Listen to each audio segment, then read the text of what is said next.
Go. You're live. Okay, so welcome to the WooCommerce Meetup. I'm Dantés Hamilton, the presenter tonight. We're going to be talking about Google Cloud Platform, and we're going to do a demo of Google Cloud, setting up WordPress on Google Cloud, setting up an SSL, doing a WooCommerce installation with a test product, and running a test transaction, and then hopefully a live transaction. So I know from surveying the crowd that most of you don't know Google Cloud that much, or you heard of it. Probably know it's like Amazon or Azure or whatever. So we'll walk through the cloud, but most of this will be pretty quick, and you can feel free to ask me some questions. There is no handout. I don't have any secret notes or anything like that to share with you, but most of what I learned about this 2 years ago is probably on Google now. So if you just go to YouTube and type in Google Cloud or something like that, it'll probably pop up. There's probably better video presentations for what I'm going to do online.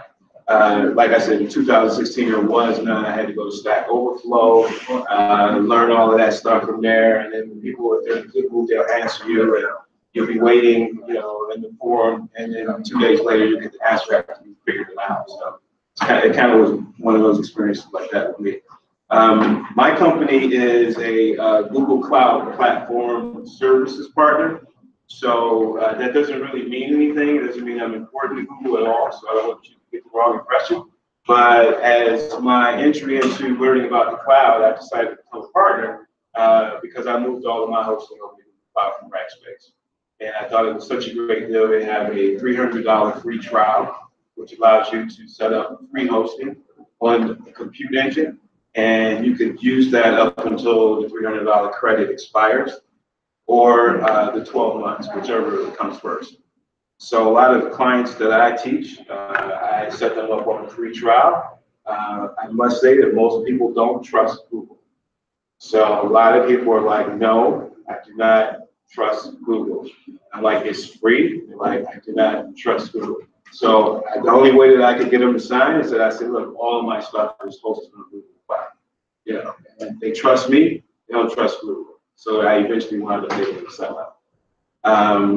And that's pretty much it. I did want to say a little bit about my background as far as WordPress. I created the WordPress, Chicago WordPress Meetup group, the original WordPress Meetup group with a former associate, Bruce Montgomery. He's no longer affiliated, but we started it back up in 2008, and I think at our peak we had almost 1,000 members. We were like the fifth largest in the world at one point. But then WordPress quickly became popular, and so the meetup kind of went toward a workshop, which is what I do.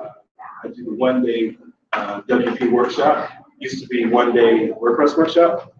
The reason that that's important is because the members in the WordPress meetup group all got together. We met up at a restaurant on the north side, and they decided that instead of doing 2-hour sessions like meetups like this, that we need to do a whole one-day session.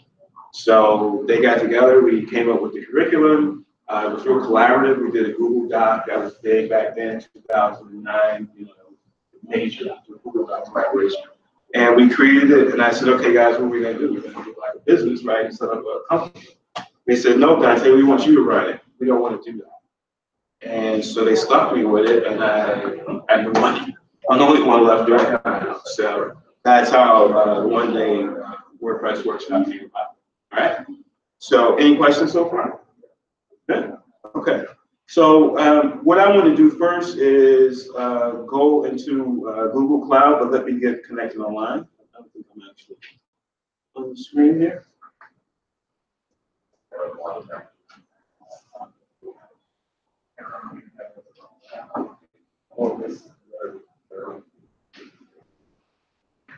So you've done a couple hundred sites or so, or 1,000? No. I've probably done a couple dozen easily as far as WooCommerce, but they've mainly been really small 1, 2, 3, 4 product websites, not anything like 500 like Jan. So I haven't done anything along that level yet.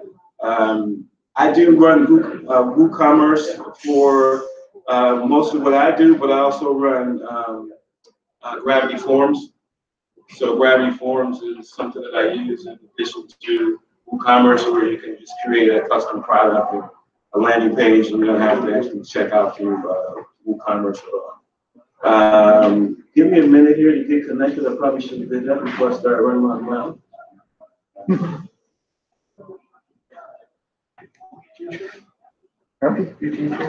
No. This is Steve. Uses the Steven Starks.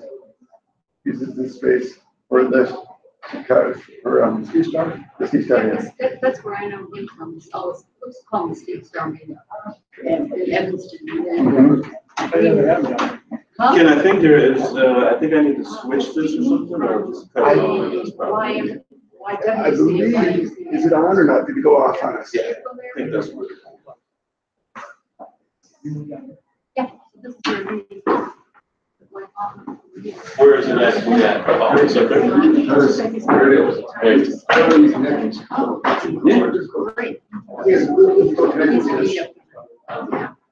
Yeah.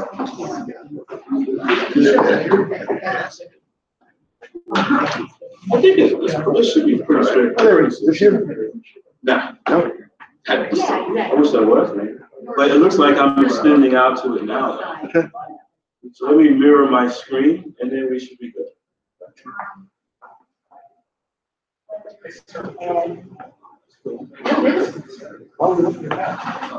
I don't know if this is what they have as a default. So The live feed. there was one other location that they used in the past here. What, Steve's Meetup? No, for the WooCommerce Meetup. Oh. And it kind of changed their rules that you need to give them your email to use the space. And we don't, Meetup doesn't share emails, so everybody have to fill out a form, Oh. get to the Meetup. And Yeah, I think as organizers, the members think that we actually have their email addresses, but we don't.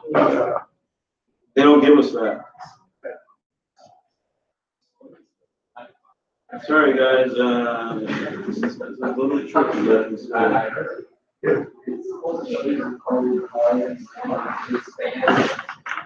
you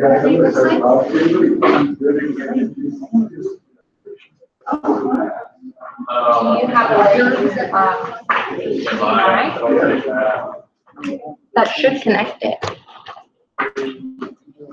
Yeah, it did, but I went to internal display and it went over. I thought I was looking for mirror display and it didn't actually show. I went down the left road. That is not onto my browser. I can do the HDMI cord. Too fast. All right, now you're up.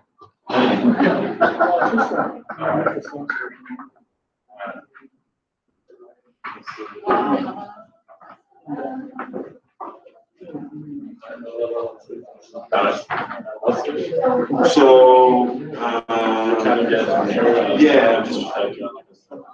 yeah, so let's just look at that. So it's probably, it's like I was trying to pull it down. See it down.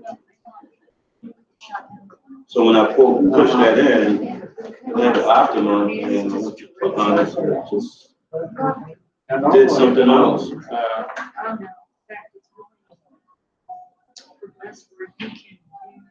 WordPress.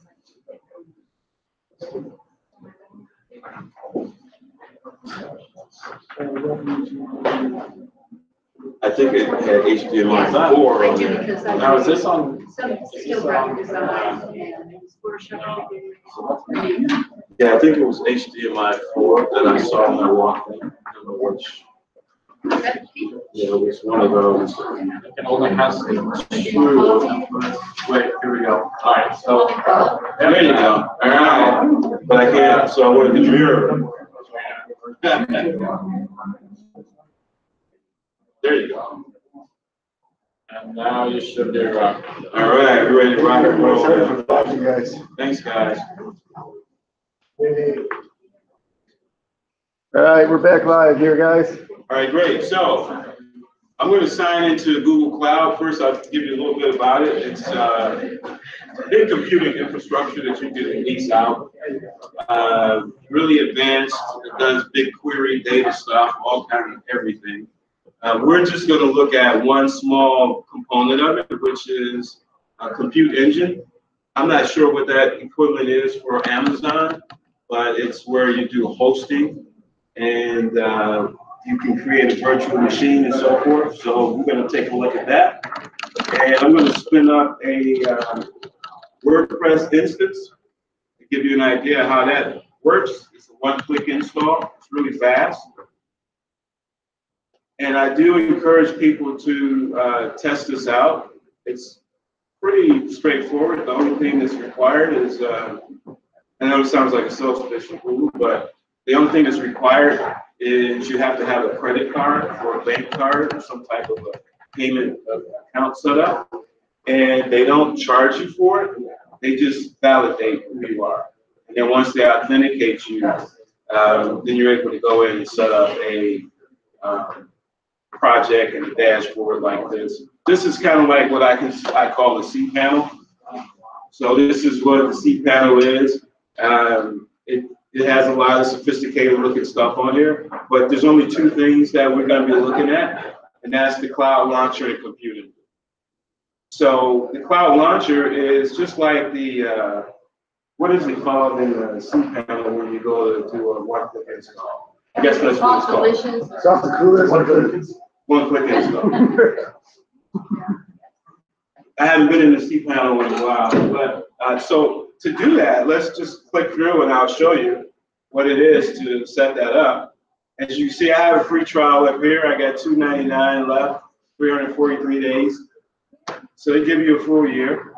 So you can set this up. I've done a few deployments on this one. I always manage to get a free trial to do demos and use the service myself. So in order to do this, the first thing you need to do is to configure a deployment name.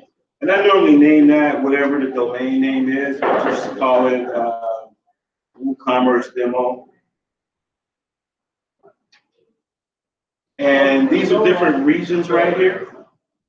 So these regions are all over the world. You can pick one that's closest to you. Or if you're hosting a website that is in Asia somewhere, you might want to be closer to one of those areas, and that will be the best way to set that up. So for now, I think Central is in Iowa, and we're going to go with just the standard configuration. However, if you want to save money, I advise you to go down to a micro configuration. That's like $9 a month or something. So, all right. So we'll just keep everything standard. I'm going to put my email in, and we're going to spin up an instance right now.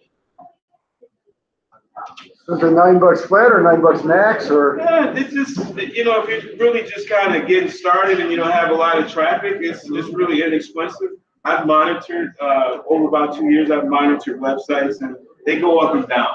Depends on the traffic, it depends on a lot of different things. But the good thing about running the trial is that over 30, 60, 90 days, you'll see where all of your expenses are.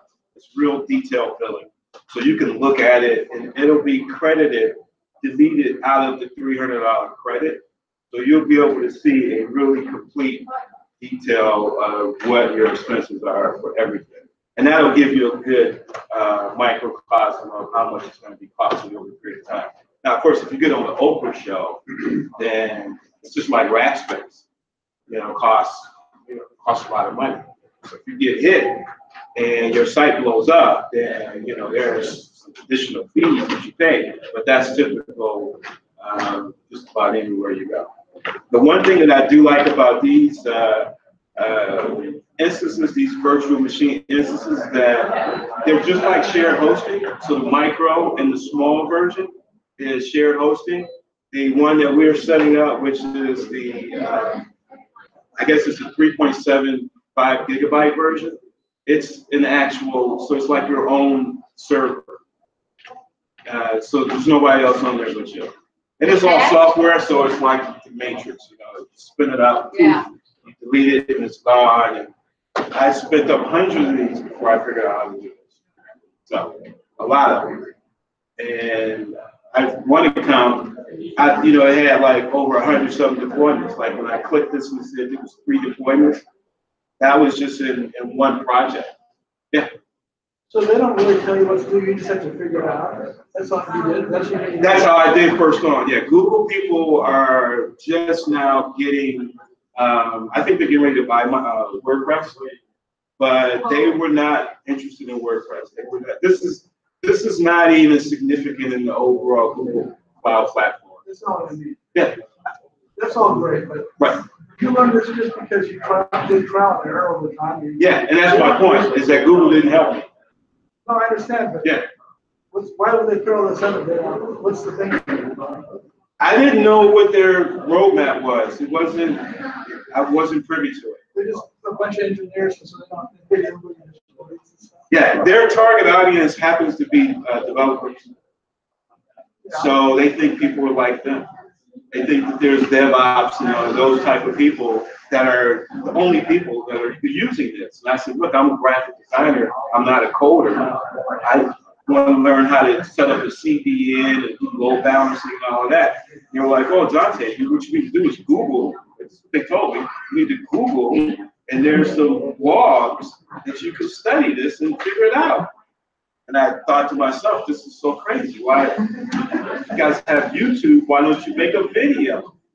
So, so the video that they're making that they did have up was similar to what this is, what I'm doing right now. So we spent up the instance, and this is all set. So it's just like a one-click install. You go and the WordPress is set up on the cloud. And to log in, all you do is just go back down here. You see the password and all that stuff right there. So this will be deleted tonight, but we can just log in so you can kind of get an idea to see how that works.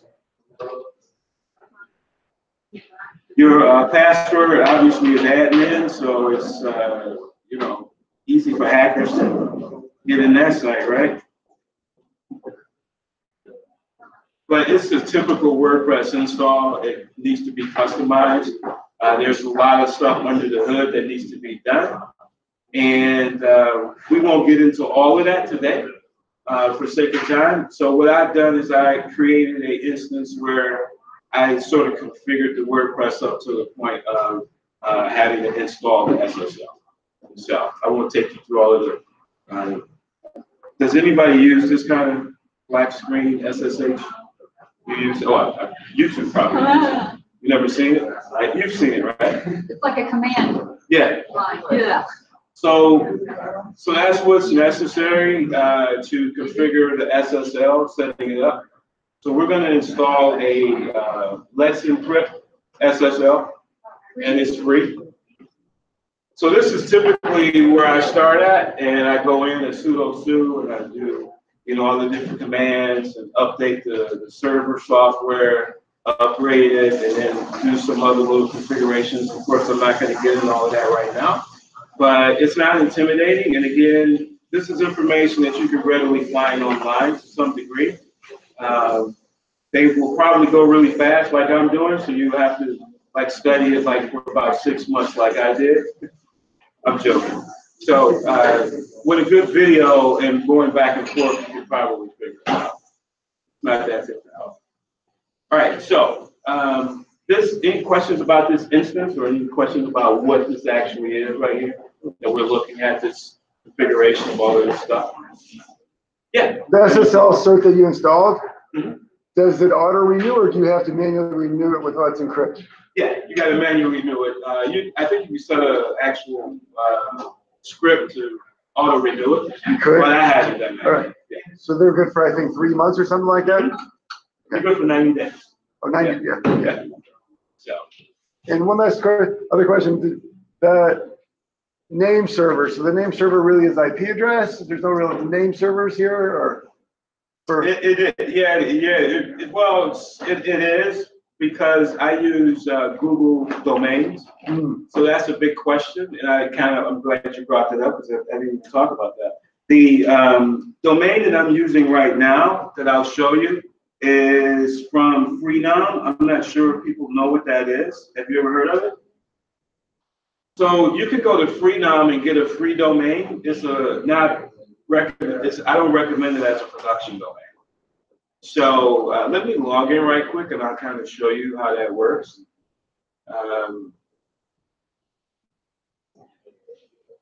You don't have to, this is kind of protected. I'm not worried about that part. Okay, so just so you guys know, my first name is Edmund. My father named me after the Monte Cristo. I have no idea why.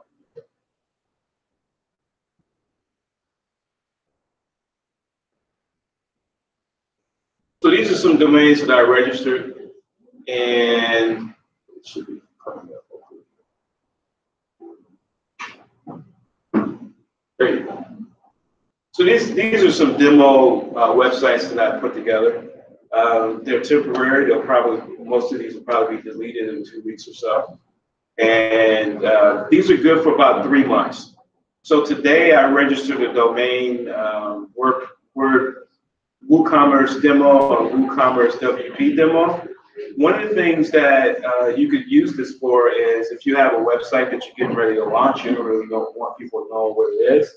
You kind of want to work live online. Go and grab one of these free domains, and then you can kind of put your site on there, and nobody's going to figure out that site's up there. You can shut it off from the search engines through Yoast and through other ways. You can kind of block the HT access, disallow, all of that kind of stuff. So everybody knows what I'm talking about, right? Yeah. So that's one way to kind of work on some stuff. So one of these is pointed to the virtual machine, and we're going to use that domain to actually run the SSL. Now, back to your point, I use Google domains, and has anybody tried Google domains yet? Is it a registrar like Namecheap? Yeah. So Google Domains is an actual registrar where you could actually register a domain for $12, and it has free privacy. So a lot of my clients are women, and I always tell them to get free privacy. Guys don't really seem to care if their address is out there, but women have kids at home, stuff like that. So, but overall, I tell people to use Google Domains. It's $12. Again, I know that kind of sounds like a commercial, but I had over 100-something domains on GoDaddy, and they got to be really expensive. So, but back to your question, Ken, the actual name servers and all of that, when you use Google domains on Google Cloud, it's all kind of integrated. So everything works really, really fast. When I actually have to set this domain up, I have to go in and I have to make the TTL to 600, which is like 6 minutes. That's a long time when you're in a class. People don't have 6 minutes. Like if you're training somebody, like, okay, well, how long is the domain going to be active? And then you have to actually go to DNS checker.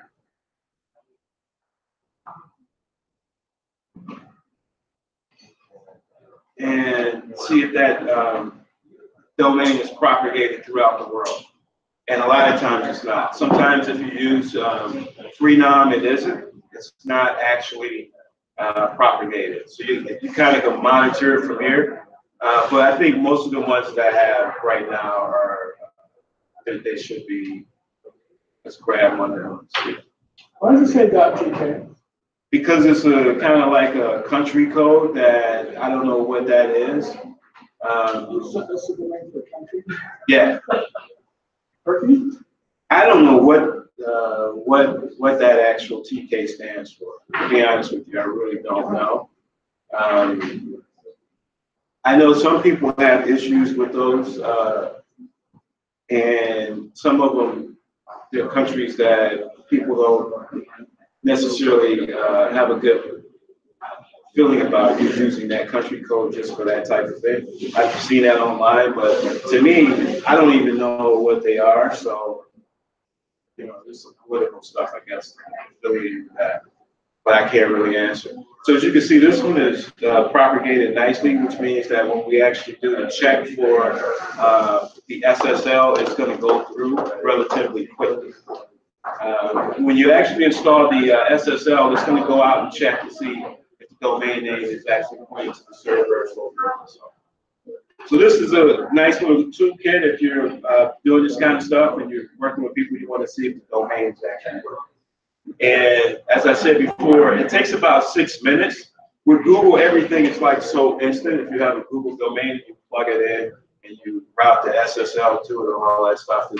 Before you can actually click back into the browser to test it, it's done already. So that's why I use Google and Google Cloud. It's so fast. Any questions about DNS or any questions about this Freenom? Nothing. All right, let's move on.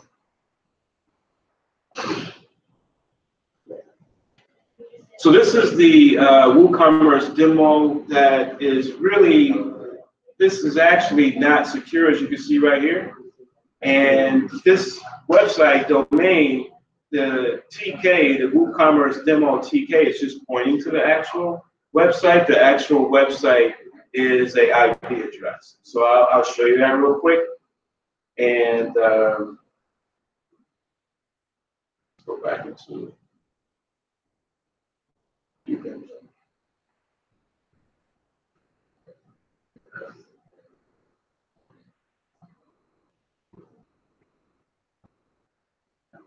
So with Google domains, it syncs the domain to the IP address much better than using It's real fast. Yeah.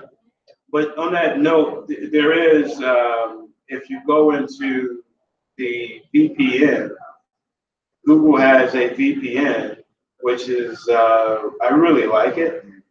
You can set up, like if a person has a domain name that's at another hosting account, there's two ways you can actually point that domain. You can just do a simple A record, and people know what A records are. So you can do a simple A record, and you do the A record and the www, and you just point it, and you're done, basically. If you want to use Google's DNS, you can go into here, and you can create a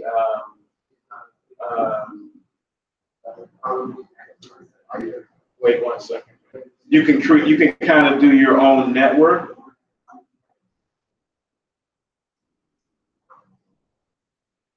Cloud DNS, that's what they switched it. Google always changes this.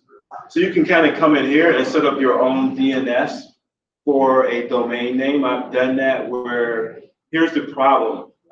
You go to GoDaddy or you go to a different hosting company and you try and route that domain to a server, to an IP address, and the propagation is going to take you like 48 hours. No matter what you do, if you set the TTL, which is time to live, where the servers refresh, the name servers refresh and say, this is now pointed over here at a different location, it's going to take anywhere from 6 to 48 hours. So by going into Cloud DNS, this is like 45 minutes tops. You know, you could go in here and you could point that domain, and you'll be running it off of Google's DNS, and it's fast. So you can kind of do an in run around the hosting provider, and it works sometimes. It doesn't always work.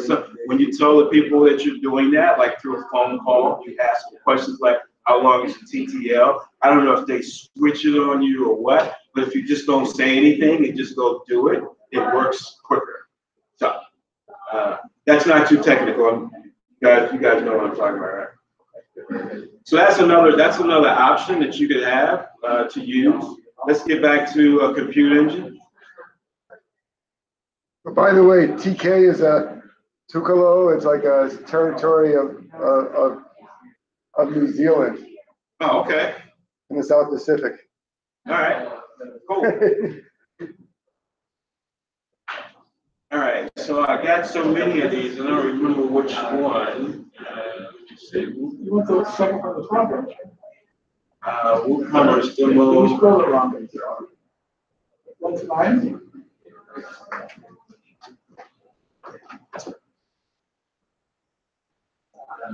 That one, that's what you did tonight. Oh, that's what I did tonight. Okay, so we don't want Because you that. spelled it wrong. Yeah. Good. I'm so glad that I did it that way, because I wouldn't have figured this out. Okay, so this is the one that we're going to use. We're going to actually install SSL. So this website is, let's go to this one right quick. I just want to show you that the IP address here is ephemeral, meaning that it's not a actual static IP. So what happens and why that's important is that sometimes the Google Cloud does things like it might stop or something for half a second or a second. And whenever your VM instance stops, the IP address will change because it's not a static IP address. It's a floating one. So that means that whenever this thing stops, like if I stop it now and restart it, potentially going to be a new IP address. So the point of that is that this website has a domain that's pointing to this, but the actual domain is not actually in the site yet. So I just kind of configured it so that one thing that you have to realize with Freenom is that if you just go and register one of these domains, it's cool, it's free, but it actually has to point somewhere. So if it doesn't point anywhere, they have some kind of algorithm that will check this in 48 hours or so, and then it'll say, it'll suspend your domain. Because I got distracted one day, I was setting this thing up, trying to do an SSL demonstration, and I forgot about it, and I went to go use it, and it was suspended because I didn't point it to the VM. So as soon as you get this, make sure you point it somewhere. Once they see it's pointed, you can delete that VM, and this thing will run through 90 days. Virtual machine. So the virtual machine is kind of like having your own server, and that's what we configured earlier. That's basically what it is. All right, so let's go ahead on and set this up with the SSL. Any questions about this dashboard? Any questions about any of this so far? Probably because we are doing a little bit of work on there. Let me see if we can. It's still only 3% of the CPU. Yeah, It's really teeny, but it just looks like a lot based on the scale. Yeah, I got it set to 30 days, so it's probably not going to show a whole lot now. But let's put it back at 12 hours. Yeah, so that's when I set it up earlier, and then you can see there's been nothing happening. So I went in and out of it to do some stuff, and that's great.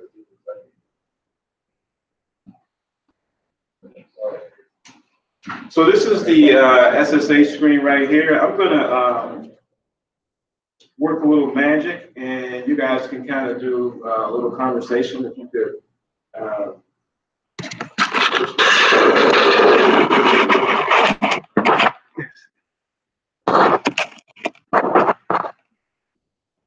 We are blank here. Okay. All right. Cool. Thanks. Yeah. You can tell people you're doing. They can't watch it though, so you talk to them. You're working on setting up the SSL keys. Yeah. So essentially, the one thing that I'm going to do right now is I'm going to run through this little script of information right here, and this essentially is how we're going to set this up.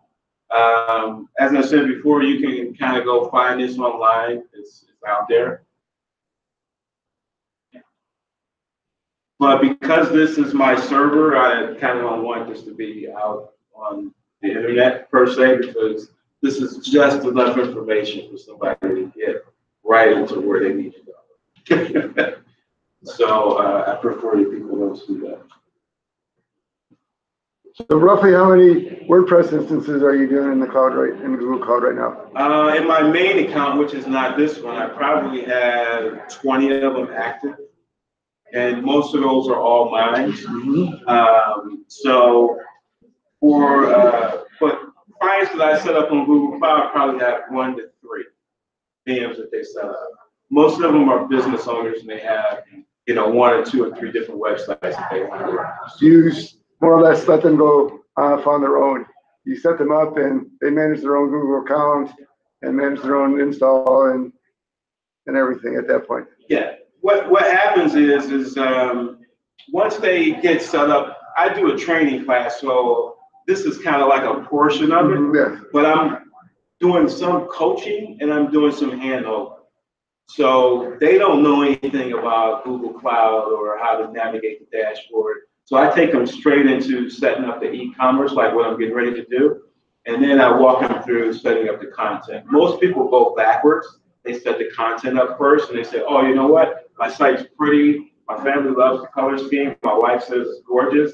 Now, I've been running for 6 months. How do I make money with this now? I want to make some money with it. So I kind of walk them through making money first, and then the site looks ugly, and then we do a transaction. And once we do a transaction, we're like, you know what? I got a better idea on how the site looks like. So whatever it was that they thought it was going to look like, when they see the test transaction go through and they get the money in their bank account, then they start thinking, you know what? Why don't we simplify this? I think we could do this quicker. Is that optimized for commerce? Yeah. Yeah. It's too pretty and too blank. I think what it is that when people actually get paid, they think differently. They're like, you know what? I didn't think I was going to be at this point. Like within the class, not to promote the class, but within the class, if it's like from 9 to 5, before 3 o'clock, their site is tested and we run the transaction. And most people are not thinking that they're going to have anything that they can walk away with and say, now I can, send somebody to my site and run an actual physical transaction and get paid. So they're still thinking that this is a process that we do the class, we go through some meetings and some hands-on, and eventually we test it, and at some point we make a progress. 2 weeks later or whatever. Yeah. 2 weeks later, whenever.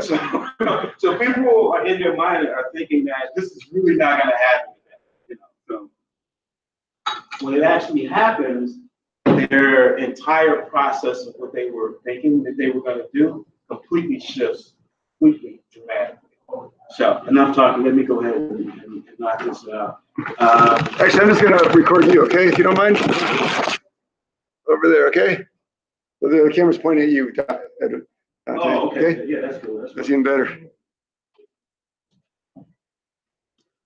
Should have done that right away.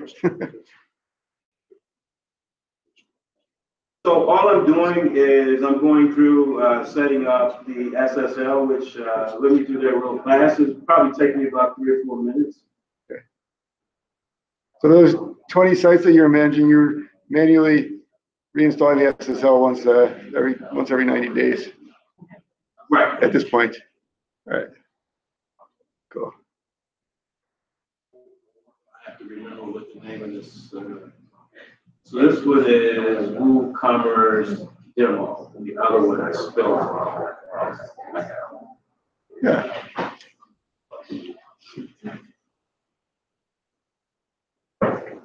So part of the benefit of talking to Dante here is that he markets his workshops too as a money making vehicle as well. So he's telling us that by getting these people with a transactional based website in a part of the day, really inspires them, and it's a really good tool.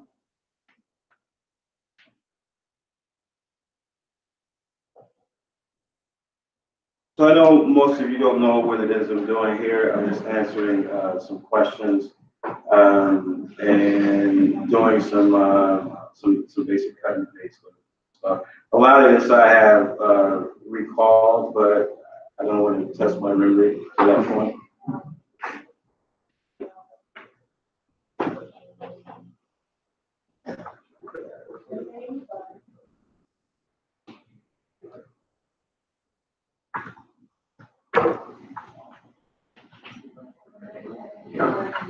Excellent.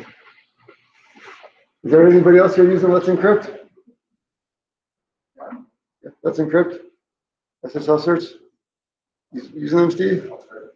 What's the question? Are you using Let's Encrypt SSL certificates? Yeah? I don't know what comes. But are you securing some of your other installs with SSL? No. Okay. So one last thing I just want to show you guys real quick. So we're actually getting ready to put the SSL in there, and once I press this button, it's going to be done, and that's it. Does that protect you that much from getting hacked? Well, you have to look at it for e-commerce purposes, as opposed to getting hacked. And you can't do a transaction with e-commerce without SSL. No, I understand. Right. But he's asking about I think you're talking about every site, right? Yeah, every site, yeah. Well, it's encrypting your data in transit, so it's protecting you to some level. But if someone wants to hack you, it's still hacking. It's also not going to be very important for SEO. Right. Google's putting a lot of weight on SSL sites. Yeah, they're trying to get everything on SSL. Right. So before I go, I just want to, that was the point I was getting ready to make. And starting in July, as you can see in my browser, when I went to some of these sites, it said not secure. I have my Chrome set up to do that, but I believe in July of this year, Google is actually going to show that like that. So like if you don't have an SSL on your domain name, it's actually going to show not secure. And then eventually that I is going to be a triangle, a red triangle with the white or the yellow exclamation point. That's going to scare people away from your website. So as what's your name? Bill. As Bill said, Google is actually rewarding people who have websites with HTTPS, and they're bumping them up in the rankings. So if you don't have one, that's not good. Yeah. So I'm not, HTTPS. Mm-hmm. So is that hard to do just in general? No, you saw how long it took. Well, I don't know what you're doing. Yeah, you know what I was doing, but no, it's not really hard to do. So I've set up people on Google. I mean, not Google, on GoDaddy with Let's Encrypt. So there's tons. There's like 100 videos on doing that. Are you saying Let's? Let's Encrypt? Mm-hmm. LET''S, yeah. Let's Encrypt was, I guess it was some type of consortium of people that came together and said we want to make SSLs free for people. Isn't that because the mobile administration said that it would be title web standards? I'm not sure how that came about. It just kind of happened. One day I looked up and it was free SSLs. I wasn't following it. It could have been because of that, but I'm not sure. Do you know, Bill? I'm not sure either. Yeah. It just kind of popped up. Did you just kind of notice it at one point? And it was like free? Yeah. And so, but when I looked it up, it was like all of these different companies behind it, though. These major companies. Well, the Electronic Frontier, whatever. There was a lot of big guys behind this. So once it became popular, everybody started using it, but it really wasn't automated and set up. Like what I just went through, I had to figure this all out, and only a handful of people knew how to do this.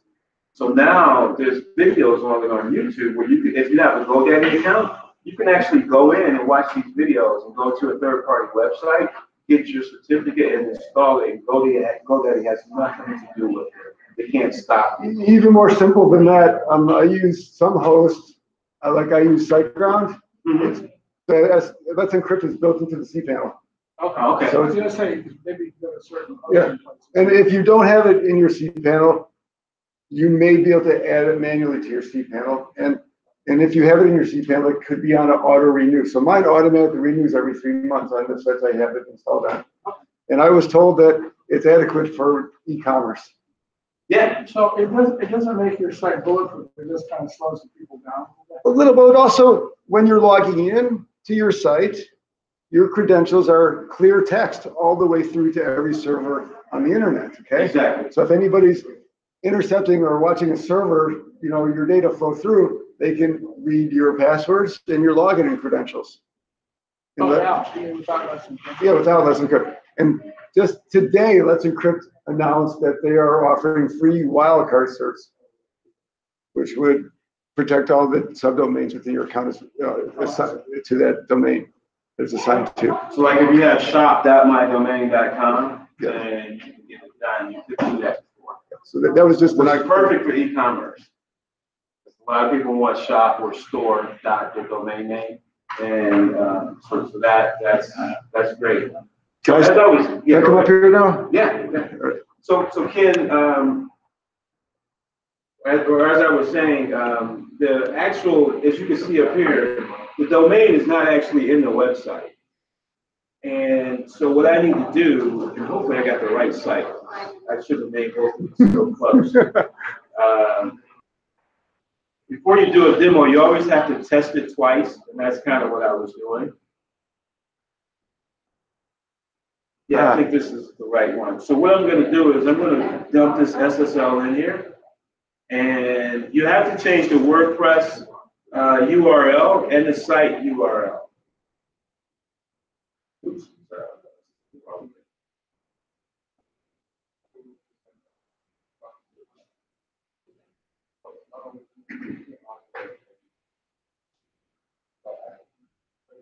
Did you?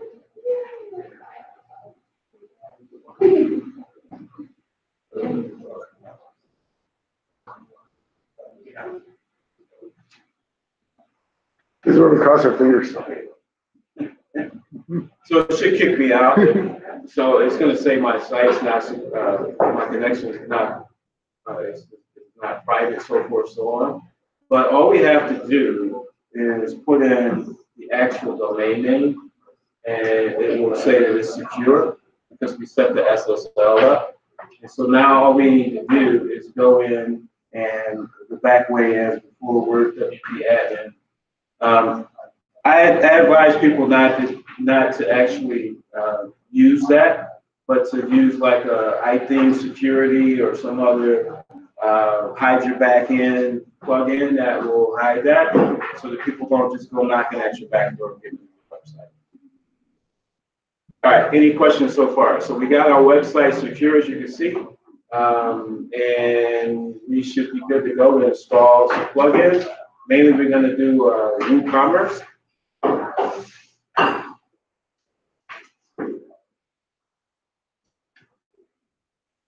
And since I am not the WooCommerce expert in here, please, WooCommerce people, please speak up and tell us what we need to do. Now I'm just going to install this and do an activation, fill in all of the blanks, and set up a test product and run the test product. Should I do the Stripe right now too, or? Yeah, all of that's all part of the WooCommerce infrastructure now. They want you to, I don't know if they get a fee from Stripe, but they let you set everything up now, you know. I don't know if people were reading that Google is some kind of way making money off of searches for shopping now, but to bypass Amazon. It's amazing. So to compete with Amazon, they're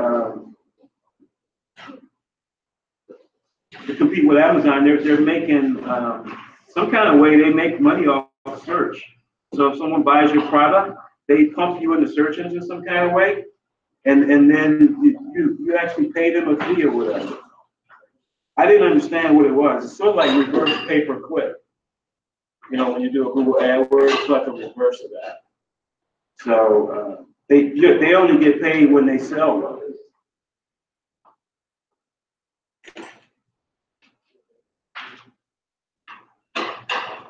So I'm gonna be selling digital and physical. I don't want WooCommerce tracking anything, and then I'm just gonna go right on ahead, set this up. I don't want Square. I do want PayPal, and Stripe. This is the big thing I want to share with you. How many people are using Stripe? All right, so can testify to this. When you have Stripe, it's better than PayPal in one way. PayPal gives you money instantly. It's nothing better than that. Stripe gives you more money in 2 days, okay? And so I've presented this a couple of times to people, and they're like, well, why would I need Stripe? Well, you would need Stripe because it's free right now, so sign up for it before it becomes like a PayPal Pro. You have to pay $30 a month, essentially a merchant account. And I'll show you my interface. And so the second thing is that with PayPal, you only get $10,000 in a single transaction. With Stripe, you get $999,999. Most people will say, I'm never going to have a big transaction like that, but you don't know, because you might be selling a car or a house, and you might need to do it online. So you can't say that you'll never do more than $10,000 in PayPal is enough. So I tell people that all the time, and that's, you know, so Stripe is free. The other thing is, you'll see, Dante will show you, when you go to checkout, it gives the customer more choices, and the more choices they have, the more chance they're not going to run away, you know, and not complete the sale. I'm not going to enact most of this stuff on here because this is all WooCommerce, and I don't mean WooCommerce, it's all WordPress trying to get in my business, and I really, there's nothing wrong with that. Like for your shopping customer, they need to have like live rates, and the one that's got the 500 products and all that, they need to have all of this stuff. But I'm just selling like events and services, so it's not necessary. Jetpack, there's ways around Jetpack, so I kind of skip that too. Although I recommend it for people like her customer that needs that. So yes, you want to get the information about how to do WooCommerce properly, but we're just going to go and create a product. We're going to call it test. This is what you do with your customers. You take them right to this. I take them right to this. This is like, they have no clue what we've done at this point. So just think about it. We get the domain. I walk them through the cloud, which they're completely lost.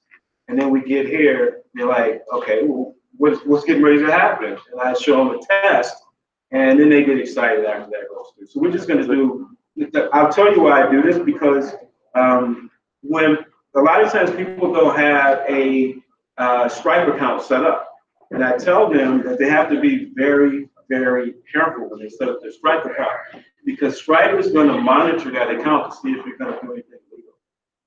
So when you set it up, it's a free merchant account. So I tell people to do this a certain way.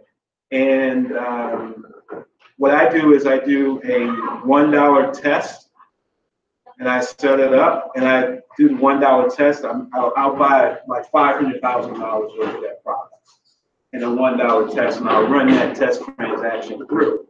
And then once that's set up, I'll run the live transaction, but it'll only be for $1.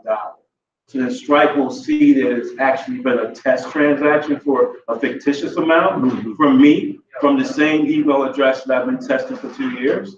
So that they can probably look at that and say, oh, Dante must have set up another client, or the algorithm says that. So it's not like Ken setting it up and he's doing a test transaction, and 48 hours later, he's got money coming in from some foreign country with some kind of speculative transaction that might look a little shady. I've had people go to my website, and Stripe has blocked them from signing up for my workshop, and sent me an email saying, well, you had a person from Turkey that was trying to pay, but we blocked it. And they wouldn't give me any information. I actually know someone in Turkey. I know she wasn't signed up, but I'm just saying that you don't know. So it kind of works out that way. When I test this, I make sure that the person doesn't do anything for 7 days. So when you actually set your Stripe account up, the first transaction that you get live, you have to wait 7 days before it goes into your bank account, and then after that, it's 32 days. So I tell clients to set this up and don't do anything for 7 days, and then after that, you can start selling at that point. But you want to test it, let it sit, don't design your website, don't put a bunch of stuff up there, make it look like it's just a simple site that you're trying to just go through the motion with, so the Stripe doesn't flag. Any questions? Yeah. If you wait, you don't get to a maximum, a minimum of 7 days, but you could wait for a lot longer after that. Yeah, you can. Yeah. Once you get it set up, you can start selling. But I tell people, because people are excited once they get that, once they see the transaction, like, I had one person that was like on the phone trying to call somebody, and someone could actually send me the payment through, and I was like, no, wait. Don't do that for 7 days, wait before they do that. But they were so excited that they were ready to do a real live transaction. So if somebody screwed up and did that, would they have a flight for that? I don't know, because most of the people they do exactly as I tell them. But I had one guy who I set this up with, and he was like, oh man, Dante, I'm so glad you showed me how to set that Stripe account up, because I was able to get a cash advance off my credit card. And I'm like, look, you know what? I don't have anything to do with that. I said, that's not why I showed you how to do this. So, people have really genius ways of figuring this stuff out. So let's go ahead and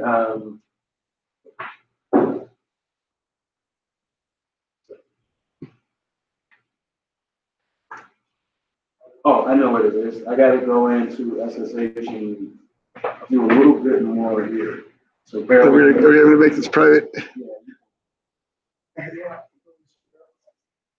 Well, what happened is that I skipped a step in this. So we have to go down, and we have to, in order to make this SSL work properly on SSH, on the server, we got to change some parameters right in here. This is sort of like going into the PHP INI file and setting up the configuration for your whole, I guess, the server Apache or whatever, setting all that stuff. You probably can explain that for everyone what I'm saying. Yeah, you're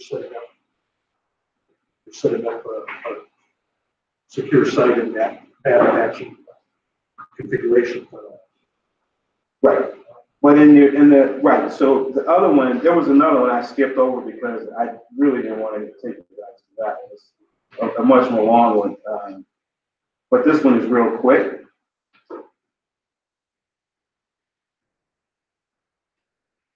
And so now I just need to restart Apache right quick and then we'll be back to business.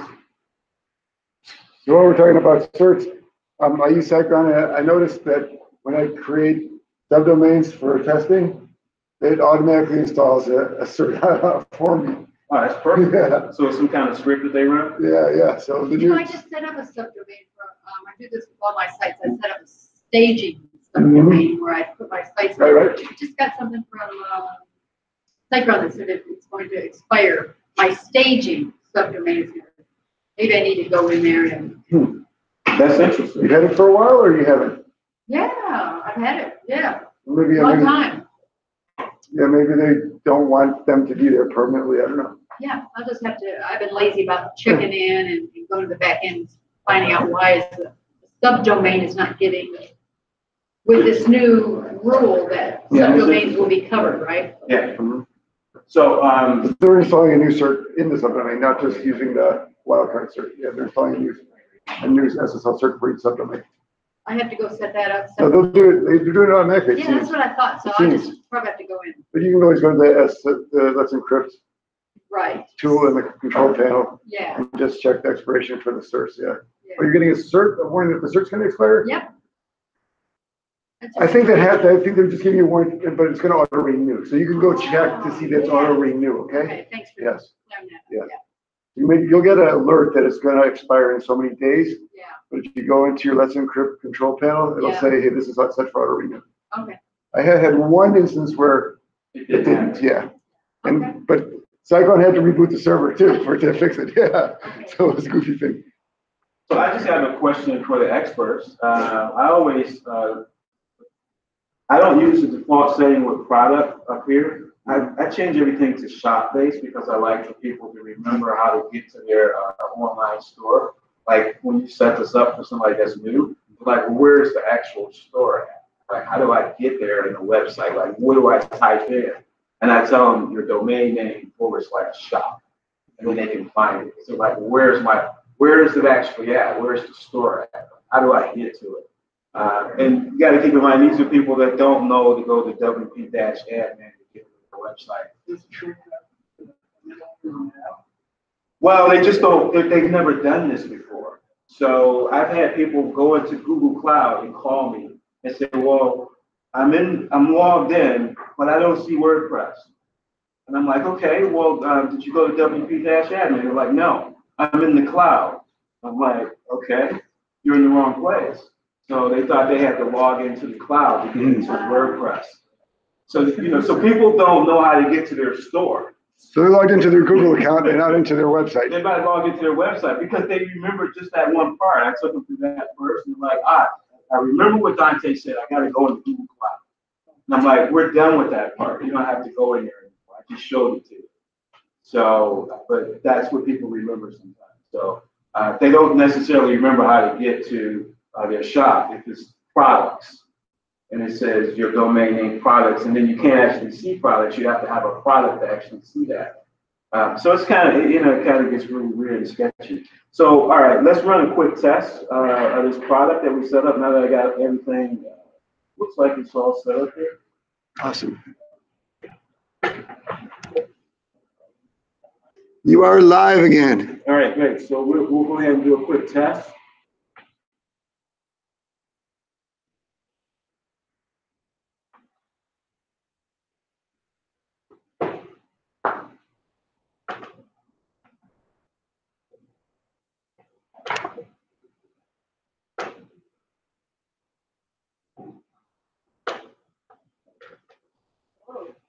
So I always put a big number in the cart. And what I didn't do is I didn't put in my strike keys. Hang on a second. So this is probably going to stay in the cart.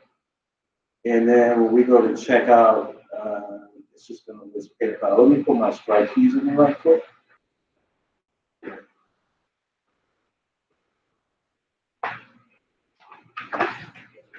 Can you, all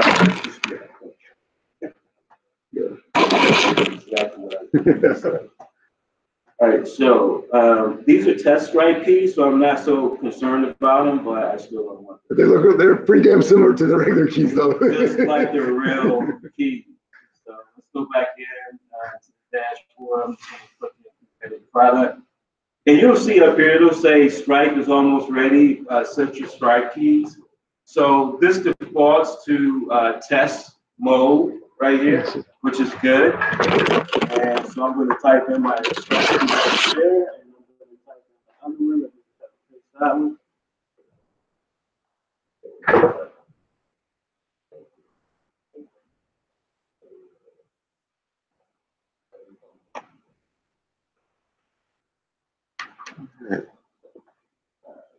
You can go back. Awesome. All right, so this is saved, and now we can go back and look at that product again. So I'm just going to go straight to the website and just type in shop.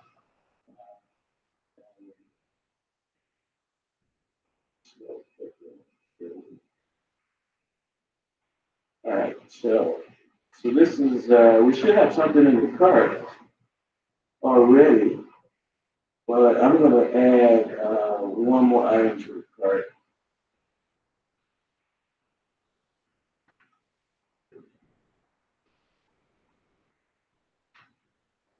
All right, so we got $501,000. I don't have a coupon. We're just going to go ahead and proceed to checkout. You want probably $8,000. You can actually make one of them. So it's going to give you the option of PayPal Express checkout, but as I showed you earlier, PayPal can actually transact $500,000 in one sale. I'm sure people will figure out how to do that through PayPal. So this is going to show you right here the test transaction, which is 42424242, blah blah blah. That's actually the test card. So we're in test mode. So we're just going to put that in there like that.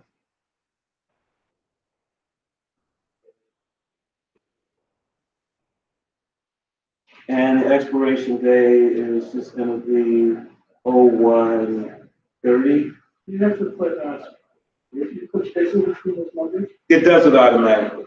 Oh. Yeah. So this should go through. Oh wait, I didn't put any information in there. Sorry about that. New install, so it doesn't know your Your username isn't really filled in. Let's see. Let's make sure that this is the answer that should belong. We got done something weird. So I keep everything consistent when I run these tests. I do the exact same test. I do the exact same thing. I use the exact same email address. You saw that the customer has that choice of using PayPal or Stripe. You can change the order that Stripe's on top. That's the first thing I had to do for a client is figure out how to change the order, because she wanted people to, her customers didn't like PayPal, but she wanted. Yeah, you know, a lot of people don't like Stripe too. Oh. So it's both ways. Yeah. What about they like? You would be surprised. I trained a guy one time, not to keep bringing that up, but I trained a guy one time and I told him that I was doing now Google Cloud. And I said, why don't you come back and I'll show you the cloud for free, you and your partner. I said, it's not going to cost you anything. I said, plus you get free hosting. And he said, Dante, Google Cloud? Google. And he didn't speak to me. We were at an event. He didn't speak to me for the rest of the event. I've never heard back from him, ever. He'll probably never contact me because people hate Google. How do they hear it? They just hate him. And so this was somebody that I would never thought that would, you know, do something like that. I was so happy. I was like, yeah, I'll train you for free. We could upgrade your site to Google Cloud, be free hosting, blah, blah, blah. Never spoke to me again. So you don't know who, and this is somebody that I would have never thought they would do. So my point is that Stripe, PayPal, you don't know who hates them for whatever reason. You really don't know. Some people like PayPal, some people hate PayPal. Some people like Stripe, some people don't like Stripe. Okay, so this order went through. So we made $501,000. And let's go into the Stripe account and so you can kind of see what that looks like. If you want to. Yeah, okay. This will be just a second. So Stripe is free right now, and I always tell people, please set up your Stripe account before Stripe turns into PayPal. It charges you a monthly fee. And I think at some point they're probably going to do that because now everybody's bought into them. They're like the darling, and their valuations in the billions. The only thing they can do right now is just say, well, we're paid up. Why don't we just milk everybody and go public? So I think that's what's going to happen. So I would encourage you to do that, and then you could get grandfathered in because they probably won't charge you. I don't know if people remember when Google Apps was Google Apps for your domain, and you could get free G Suite back then. So I had like 70 domains on it. I don't know, were you on there? So, but then they grandfathered me in. I still got about 10 or 15 domains. I don't pay any G Suite $5 a month email. I got like 1,000 different email possibilities on each one of those accounts. So when I set it up like 5,000, 2,000, 1,000, and I don't have to pay G Suite fees. So you want to get grandfathered in like that with the Stripe and not have that happen to you. So let me get my code and we'll be ready to rock and roll. You can see that amount in. I can open this up right now. Wait 1 second. Well, that code's only good for 3 minutes. Is everybody some people using two-factor authentication on a few sites? If you want to use two-factor authentication, it's just I would encourage you not to use your actual phone number, but to get a Google Voice number, because that way, if your phone is lost, you can still get the code through email, and the email will go into text, and that could go to another number. If your phone is done, then you're screwed. You won't be able to get that. And whoever has your phone will be like, oh, yeah, it's right, authentication code. So you use with that. Use Authenticator, or do you use? Authenticator? I use Google Authenticator, yeah. Okay. But Stripe has this, I don't know what they use. It's a Stripe situation. So we want to view the test data. This is live, okay? Yeah, that's cool. Yep. So I'm trying to think, what account do I have those numbers for?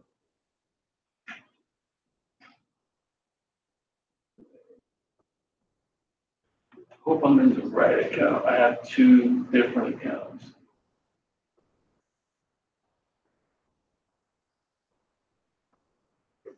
So I think I might have set up the wrong account for.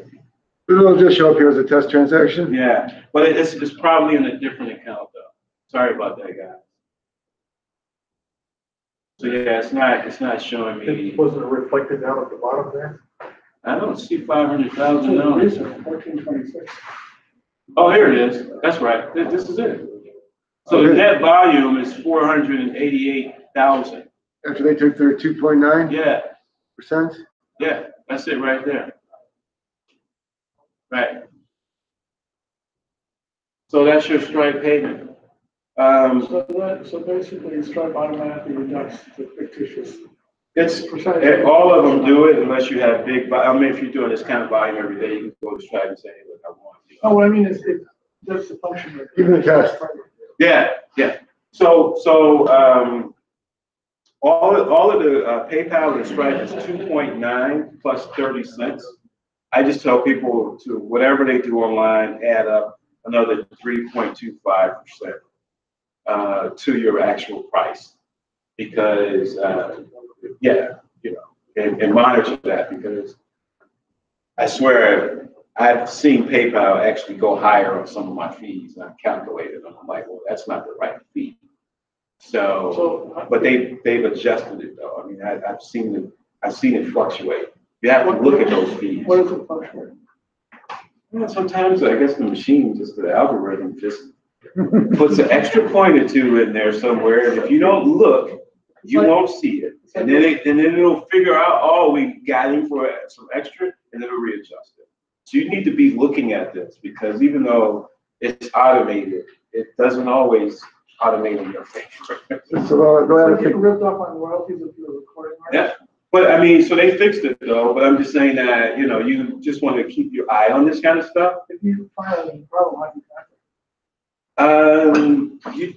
You know, by the time you figure it out, it's probably gonna actually be solved for you. But I was gonna say, Yeah. Well, it has on mine. So I would say, just, you know, out of curiosity, look at your fees with a calculator and calculate them. Don't look at the fee amount and say, yep, that's the deduction. And just actually calculate the fees. Even, I mean, especially if you're going to be doing big numbers like this. So maybe we'll add in a fictitious foreign transaction fee, or who knows what.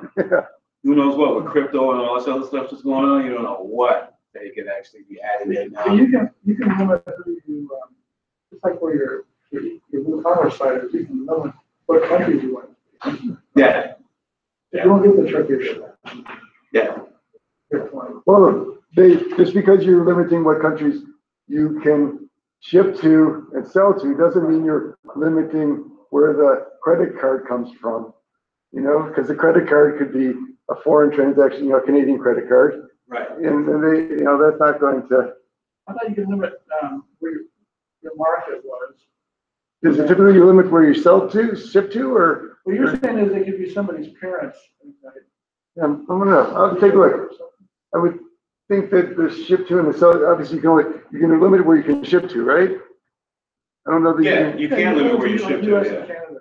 Yeah, but I don't think that limits the sell to address, I don't think. I don't know. That's a good question. I don't think it limits the sell to address. So somebody in Argentina could. Buy something to ship to Chicago. They can see it, and then they can. Well, you can send it to Chicago. Yeah. And you'd have to pay, you know, you might end up with the foreign transaction fee based on that. The one Sale that I've rate. seen before, that based on the bill to address. Yeah. And so if you say I'm not selling to Czechoslovakia, if they have a Czechoslovakia bill to address, they can't buy. You can set it, both ways, you're right, yeah. So you can. You can stop. It depends on, I don't know about WooCommerce, but different stores. Yeah, that's, I haven't done it with my site, but I've done it. Yeah. So unless you guys want to see me actually just go through and make a live transaction and put the live keys in, it's basically the same thing. You know, yeah. Any questions so far? How much longer do you want to go today? That's it. This is basically it. Yeah. Yes. Yeah. So without the talking, it's probably like 45 minutes. But I encourage people to always ask questions and, you know, have some dialogue. And you learn stuff. Yeah. I think I gave them out before you got it. Yeah. You got my card, didn't you? Yeah. I'll take one more here. So if you want to wrap it up, Ken, that's good. I want to thank you for inviting me out. Yeah. And I really appreciate coming out. I would love to, you know, come to any event that you guys are speaking at and as a panelist and talk about my experience with the cloud, or if I can add some value to anything that you guys are doing as a participant, let me know, and I'll be happy to, if I can schedule it, I'll be happy to come out. I don't always do a lot of presentations, but I love to sit down and talk to the audience and answer questions and stuff. So I'm happy to do that. Your time generally pretty much. Depends. It depends. But I, you know, with Ken, I made a special. I'm in a real busy period, but I know WooCommerce is important, and I thought this was an important group, so I said I'm doing WooCommerce. So yeah. I'm gonna cut the recording here.